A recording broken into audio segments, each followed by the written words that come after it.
Two cameras enter the arena. The Sony RX100 Mark V versus the Sony HX99. One is a budget-friendly option with some high-end specs that could potentially upset the perennial favorite. The other is a premium camera with some darn impressive video premium specs. Which one will come out on top? You know what? It's a whole lot closer than I originally thought. Let's find out.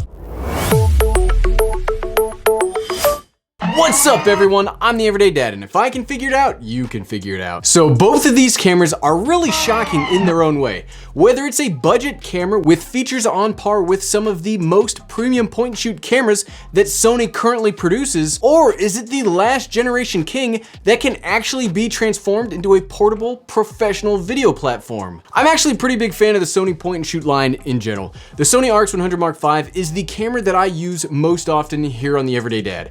95% of my B-roll is recorded with it. 95% of my thumbnails are taken with it. And it's something that I always make sure to include in my camera bag. The only time I'm not recording B-roll or thumbnails with it is when I'm taking B-roll or thumbnails of the camera, which makes it really hard. But after Monday's video, I'm shocked at how much I like the HX99. Now, I have no proof of this, but it really feels like the internals of the FDR X3000 make up a significant part of the internals of this little guy. So this will be a great outdoor image quality camera combined with some very attractive usability features that really turns this into the camera to beat in the budget realm. But before we get into the more detailed comparisons, let's cover the basic specs of both cameras to get us all on the same page. And quick disclaimer again, I'm not a photographer, nor am I a professional videographer. I make home videos and, these YouTube videos, so those are the specs that I'll be covering today, the specs that are most important for an online content creator like me. Let's dig into the budget camera. Let's dig into the budget camera first. The HX99. It has a 1/2 inch 18.2 megapixel Exmor CMOS sensor. It has a 24 to 720 millimeter equivalent zoom that is 3.5 at the wide end and 6.4 at the zoom end. It can record 4K 30 frames per second and 1080p at 120 frames per second. It's got a flip up touchscreen and it uses micro SD cards. That still surprises me to say. I've never really seen a real camera that uses micro SD cards. The RX100 Mark V on the other hand has a 20 megapixel 1-inch stacked BSI CMOS sensor with a 24 to 70 millimeter equivalent zoom, 1.8 at the wide and 2.8 at the zoomed in. It has 315 point phase detection autofocus system and can also do 4K at 30, 1080p at 120. It has high frame rate capability up to 960 frames per second, but it is best at 240. It has an articulating non-touch screen and a built-in ND filter. Physically, both cameras are very, very similar. The HX is a little smaller than the RX and definitely feels like the cheaper camera. It's mostly made of plastic, and my biggest complaint in the build quality department is in the control dial on the back. I have zero faith in this little dial, and when I first opened up the box, it really clicked. It clicked in such a weird way that I thought the camera was actually broken. I mean, it's since worked itself out, but it doesn't really feel great. The RX on the other hand feels amazing. It was $1,000 when first released, and it definitely feels like a high-end camera. It's mostly made of metal, and even this used open box one that I've got has all of the buttons still feeling snappy and very responsive. I mean, who knows what the previous owner put this thing through, but it still feels great. Both do have micro USB ports, and both do have HDMI out, though the HX99 has its HDMI port on the bottom, which actually kind of makes it hard to access. You're just gonna have to set it down somewhere and plug into your TV. It's not all a one-sided comparison though. Like mentioned earlier, the HX does have touch to focus capability in the screen. And not only that, I find the construction of the two screens actually makes it easier to be in front of the HX99 as opposed to the RX100. We'll cover this more in depth later, but it is a very nice physical feature when you can see all the information while you're in front of the camera. Not only does the HX have the touchscreen, but it also has the newer Sony menu system. This is the same functionality in the RX100 Mark VI, which is more expensive than both of these cameras. That's such an awesome inclusion. Now, I really do like the new Sony menu system. I mean, the old one gets an awful lot of flack, and while I never thought it was as bad as the complaints, it definitely is not the most intuitive system on the market, so I am very happy to see that they went with the newer system, which is much easier to work through. And at the bare minimum, the new interface is more colorful. And sometimes just being a little more aesthetically pleasing can be, that can be okay in my book. But that's enough talking at the cameras. They are both nice little point and shoots, but it's time to get into the real stuff. It's time to compare these two against each other with the three most important aspects that a camera must be able to meet for me to recommend it. First up, image quality. Yes, I let image quality go first because it's like the prima donna of the camera world. Oh, image quality, it's so important. I mean, it is pretty important that a camera can actually have good image quality. I just like poking fun of it. And I'll never stop saying this because I get comments talking about how a spec is more important than another spec when it comes to video. Maybe that's important for those delivering photos/videos directly to somebody that's paid for them. But for those of us that deliver online, technical image quality specs are almost meaningless. Sure, I mean, if you film a wedding and somebody pays you to deliver in 4K, they probably have the ability to watch in 4K, you know, at least 1080p, and maybe they're like future-proofing their precious memories. And that's awesome and definitely means that you should be looking for better technical image quality to match your client's requirements. But most people watch online videos in under 720p, so it's not nearly as important for us. And both of these cameras have a very, very nice image quality, especially outdoors. I do think the RX100 Mark V looks much better, but that's because of the larger sensor, the larger aperture, and the ND filter gives you the ability to get some actual shallow depth of field with very little work, which is pretty impressive for a point and shoot camera. And while the HX does have a much narrower aperture, smaller sensor, and no ND, I do think the image quality still looks great. I mean, not every shot needs to have razor thin depth of field, despite what YouTube thinks. To get a little more clarification, however, let's hop outside and do our quick outdoor vlogging test. Okay, so here we are to do the video/vlogging test of the HX99 and the RX100 Mark V. Now, I love the RX100 Mark V, but let's see. Can it top a camera that costs like, well, mine's used, so they cost very similar, but if it was new, it would be different. Let's find out. Record. Oh yes, let's not forget, can't use the sunglasses with the new Sony panels because they don't like me very much, and they don't like my, you know, very sensitive eyes. I'm gonna hem you up on that for fiddliness, Sony. Be back in a second. Whoa. Okay, so this is the vlogging test of the HX99 and the RX100 Mark V. So they are both set to aperture priority mode. They're both set to 4K 30 frames per second. Now the biggest difference you're probably gonna see is that the RX100 Mark V has a built-in ND filter that I do have on right now, and it probably has a little bit shallower depth of field because of that. It can keep itself more wide open. It has a wider aperture, whereas this is a 3.5, this is a 1.8. So yeah. They also both have the flip-up articulating screens, which is very, very nice. And I think the autofocus is doing pretty well because they both got my face in that box. Got to keep your face in the box for vlogging, right? I'm gonna coin that or something, like the face in the box or something.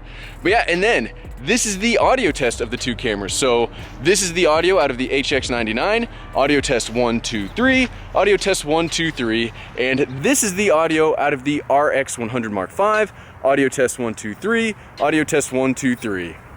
Now when it comes to video quality, I assume, I don't know because I haven't reviewed this footage yet, I assume the RX100 is going to look a little bit better. But if you need a longer zoom range, the HX99 has what? It goes to 720 millimeters, whereas the RX100 Mark V only goes to 70 millimeters. So if you need a zoom, the HX99 is the way to do it. Video quality, we'll head back and we'll see how it is. So much easier. Like using these little cameras for these vlogging tests is so much easier and nicer than trying to lug around a big old camera like that guy. Look at that thing. Don't nobody want to vlog with that. That thing's too big. Don't let it know that I was saying that.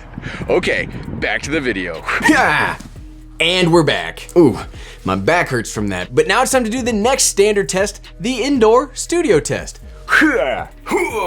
Okay, and here is the indoor/studio test of the two cameras. So this is the audio and the video coming out of the RX100 Mark V, audio test 1, 2, 3, audio test 1, 2, 3. And this is the video and the audio coming out of the HX99, audio test 1, 2, 3, audio test 1, 2, 3. Now both are currently set to aperture priority mode. So what that means is I have their aperture set as wide as possible. This is 1.8, this is 3.5, and then the camera's doing the auto settings everywhere else. So it should be managing the ISO, it should be managing the shutter speed. So they will look a little bit different, and that's just, a nature of the beast. So this is the difference between the two if you want to use them as like, an indoor camera. I assume the RX100 is destroying the HX, in this comparison. It's really unfair for these tiny sensors to happen indoors, but maybe I'll be surprised when we get back.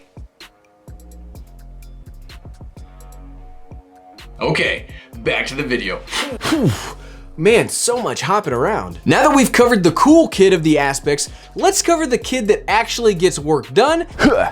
Fiddliness. So if you're new to the channel, we talked about this Monday, we talk about this all the time because fiddliness is the most important aspect of a camera for me. What is fiddliness? Well, I'm glad you asked. So fiddliness for me is how much time or how much messing around with the camera do I have to do to go from nothing to recording. That's very important if you're an online content creator like myself and you got videos that you gotta crank out. You don't have time to mess around with a lot of hard to use cameras, which brings up point and shoots are very generally easy to use. So I break fiddliness down into two separate parts. How easy it is to use the body to like set it up and get it working. And then once it's in use, how easy is it to use to get the footage you want.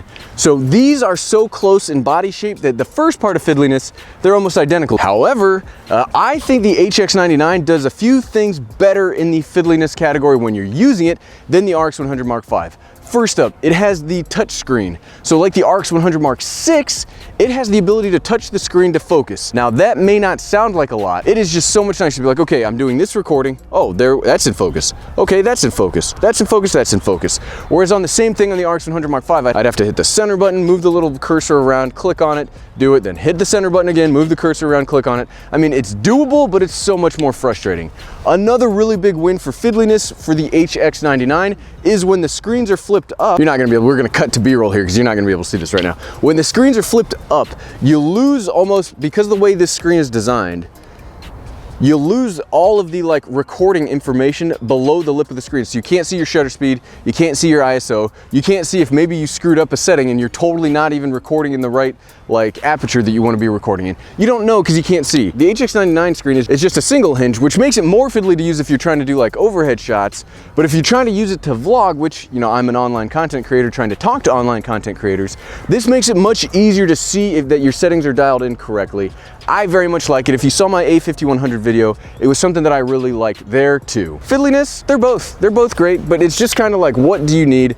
The RX100 Mark V has built-in ND filters like we already talked about, which makes it much easier to dial in your exposure outdoors. It also does better slow motion. So I think the HX99 trumps the RX100 Mark V for fiddliness. Okay, it is freezing still. Why will it not warm up anymore? And finally, and least important, I mean, it's not really the least important, but for point and shoots, it kind of is. Ecosystem. Now, I'm not gonna waste your time here today, except to mention that the RX100 uses SD cards and the HX99 uses micro SD cards. So if you are going to get the HX and you don't have a lot of action cameras lying around like some of us, or other cameras that use much smaller cards, make sure you invest in some decent ones if you want to start cranking out that 4K or 1080p 120 frames per second. It's very important because, you know, SD cards are life when you start making online video. Also, buy a cage. Cages are the best things for cameras ever made. I do not use a camera until I have a cage for it. I'm a cage junkie. So what, right? So which of these two pocket travel titans should you get? Well, actually, they are both great, but they are great in different ways. If you want a travel camera with a crazy zoom range to supplement your cell phone, I think the HX99 is a great option. With the 4K, flip screen, and actual manual settings,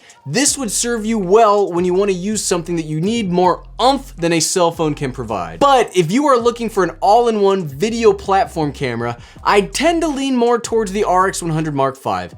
If you can find a used one, the price isn't actually that far off. For example, I got mine open box from Best Buy for about $500. And the HX99 by itself is $449 brand new. I will take that $50 difference all day long. The RX has the better autofocus, it has a bigger sensor, built-in ND, and some of the best slow motion capabilities you can get in a sub $1,000, heck, a sub $2,000 camera, and overall it is really, really great. And I think those functions are worth the little bit of extra, like I said, if you can find a good used deal. Both are great and really depend on your specific need for which I'd recommend. Thanks for watching.